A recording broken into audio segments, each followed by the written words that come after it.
9, ठीक है। सफ़ा नंबर 9 पे भी अलिफ का सिलसिला है। क्या है? अलिफ का सिलसिला, ठीक है। अभी तक हम लोग पीछे से कौन सा सिलसिला पढ़ते आ रहे हैं? अलिफ का, ठीक है। यहाँ पे भी सफ़ा नंबर 9 पे भी अलिफ का सिलसिला। आए मिलकर पढ़ें। वाव अलिफ वाह, वाव अलिफ वाह, वाव अलिफ वाह। छोटी ये बड़ी ये अलिफ या, छोटी ये बड़ी ये अलिफ या। यानी हमने वाव को अलिफ के साथ मिलाया तो क्या बन गया? वाह। वाव को अलिफ के साथ मिलाया तो क्या बन गया? वाह। छोटी ये को बड़ी, छोटी ये बड़ी ये को हमने अलिफ के साथ मिलाया तो क्या बन गया? या।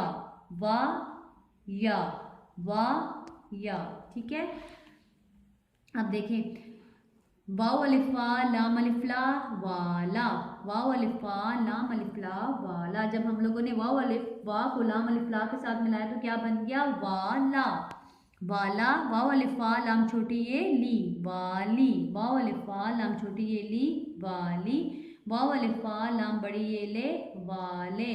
वाव अलिफ वा है वाह, वाव अलिफ वा है वाह। पे अलिफ पा ये अलिफ या पाया। जीम अलिफ जा ये अलिफ या जाया। लाम अलिफ ला ये अलिफ या लाया। ते अलिफ ता ये अलिफ या ताया, ठीक है। दोबारा पढ़ाएं बच्चों को। वाला, वाली, वाले, वा, पाया, जाया, लाया, ताया, ठीक है।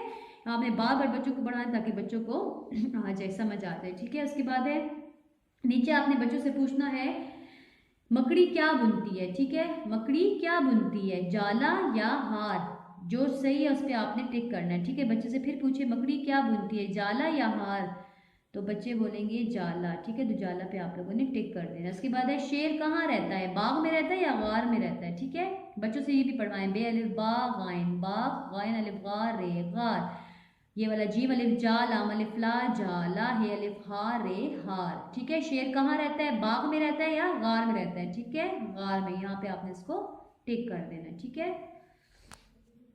इस तरीके से बच्चों के माइंड में अगर और कोई अलिफ लाम अलिफ वाले अगर अल्फाज आते हैं तो वो उनसे पूछें, उनको जो है वो रफ कॉपी भी करवाएं ताकि उनको जो है वो और ज़्यादा जो है वो प्रैक्टिस हो जाए उनकी, ठीक है। तो इसमें सफ़ा नंबर 9 पे भी जो है वो अलिफ का सिलसिला हमने पढ़ा। वाव अलिफ वाह ये अलिफ या, ठीक है। वाह और या, ठीक है। ये था हमारे पास सफ़ा नंबर 9।